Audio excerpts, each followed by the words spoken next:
Þetta er Peugeot 3008, splunkunýr bíll frá Brynborg. Þennan bíl getur fengið fjórhjóladrifinn fyrir 8,3 milljónir.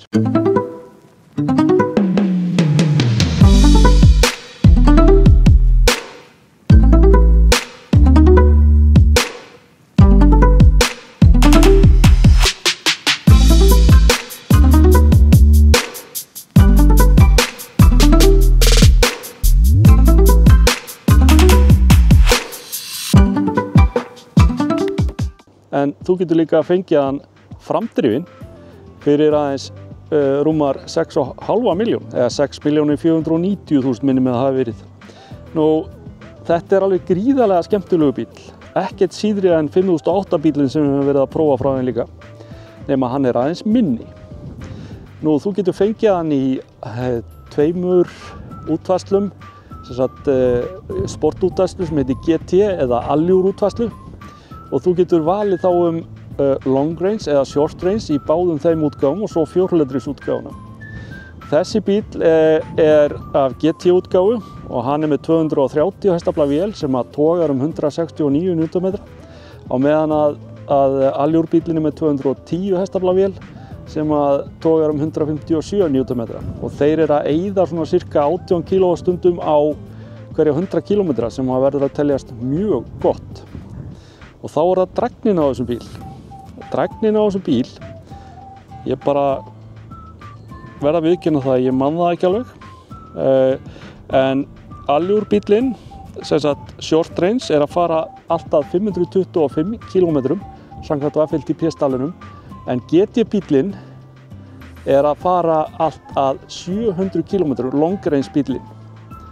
Nú, ef þú tekur fjórhjóladrifsbílinn, þá eru tveir mótorar náttúrulega fram og aftan en það fer svolítið í drifið þannig að hann er gefinn upp fyrir svona cirka 500 km samkvæmt WLTP-stallinum. Hér höfum við svaka flott mælaborð. Það er svona fljótandi iCockpit sem við höfum hérna. 21 tommu mælaborð í þessum bíl og þetta er GT bíl sem við erum að keyra núna en Allure bílinn sem þeir eru með líka. Hann er hægt að fá bæði í short range og long range. Það er líka hægt að fá GT-bílinn í long range og short range. En hér, við ætlum aðeins að keyra hana bíl. Hann er virkilega skemmtilegur. Hérna er handbremsa rafstýrð. Við slökkum á henni, setjum svo í D og við erum tilbúin að aka af stað.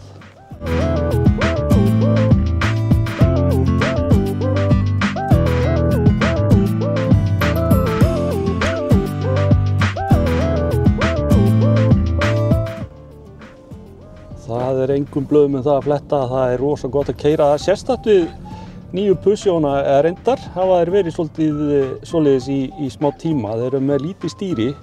Þetta er bara eins og kappastustýri að halda utan þetta. Og þetta er leðurklætt hérna og það er svolítið gaman frá því að segja að þessi bíll hann hefur breyst svolítið í áranna rás vegna þess að hann kom fyrst árið 2009 og þá sem svona multivan. Nú 2016-17 þá breytist hann í svona SUV eða svona lítinn sportjepling og núna þá kemur hann með svona fastback looki sem er æðislega flott, kemur vel út á honum. Nú þessi bíll er með hérna, ég get skipt aksturstillingar hérna, nú er ég normal. Ef ég set í sportstillinguna og gefa aðeins inn hérna þá eru viðtökurnar allt öðruvísi. Það er miklu svona nákvæmur á honum inngjöfin og ef ég gefa aðeins í þá finn ég það að stýrið hefur aðeins þyngst. Hérna erum við með skott sem tekur alltaf 520 lítrum og alltaf 1500 lítrum með sætið niðurfellt og það er 20 í miðjunni 40-40, sem sagt 40-20-40, lokun á þessu. Nú hér erum við með 12 volta tengi, það er ljós hérna og skottið er á 2 hæðum. Þannig að þegar út með það stilt á efri hæðina að þá er mjög þægilegt að hlaða bílinn. Hann er frekar hár hérna og Já, nota bene, það 20 cm undir hennar bíl og við getum sett það hérna á aðra hæðina og þá kemst talsvert meira í skottið á þessu bíl. Þetta bara mjög gott skottpláss í ekki stærri bíl, myndi ég segja. Virkilega flott. Svo erum við hérna með skinnvatnan hraðastillir og ég ætla að kveikja á honum og ég vil fá hann hérna svona, hann spyrir mig hvort það sé ok að fara 70 hér og ég sleppi og ég á 68 hérna, ég set hann á 70 og við erum að koma á hringtorgi. Ég ætla aðeins að minnka bilið á milli bílana, alveg niður í það minnsta. Ég ætla að sjá hvað hann gerir þegar hann kemur á hringtorginu. Og við drögum aðeins úr ferðinni og tökum hringtorgið. Það stoppan go-búnaður á þessum bíl sem að þýðir að þú þarft ekki að rétt gefa inn aftur. Þá fer hann í hraðan sem maður var í. Maður þarf að ýta á plus. Allavega eða þú getur líka ítt á play and pause, já.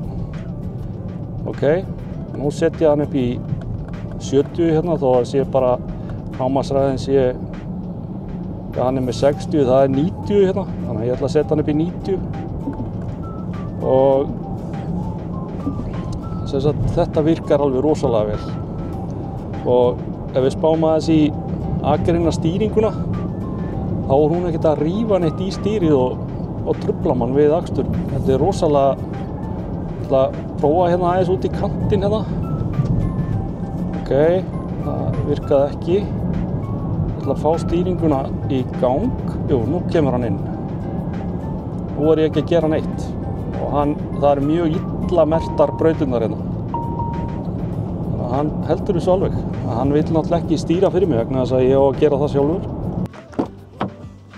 Og hér erum við að setjast aftur í 3008 bílinn og þetta mjög gott. Ég með sæti í sömu stöðu og ég satt í hérna þegar ég kom hérna á staðinn og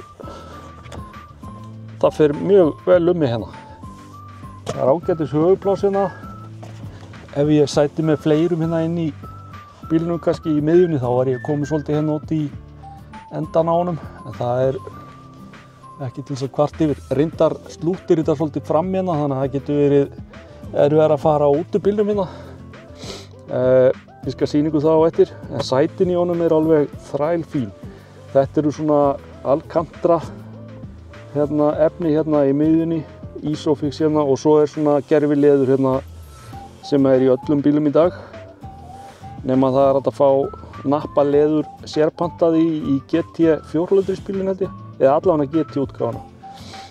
Hann með svartir klæðningu hérna innan. Þetta mjög smart. Það vantar ekkert upp á það í þessum bíl að hann smart. Maður verður eiginlega að fara í sparifötunum þegar maður að fara á svona flottum bíl. Já, plássið alveg nægt. Það vantar ekkert upp á það. Hérna 12 V tengi og svo 2 USB-C hérna líka til þess að hlaða. Það allt hérna sem þarf. Svo eru svona litlir netavasar hérna ef að fólk vil geyma eitthvað svona smotteri á ferðalaginu. Ég verð að segja eins og það, ég var alveg til í að sitja í þessum bíl lengri í vegalengd. Svona, þetta ekkert mál. 1,87 hæðin á mér og frekar langa lappir. Trufla mig ekkert hérna. Þetta alveg frábært. Alveg þræl skemmtilegir aksturseiginleikar.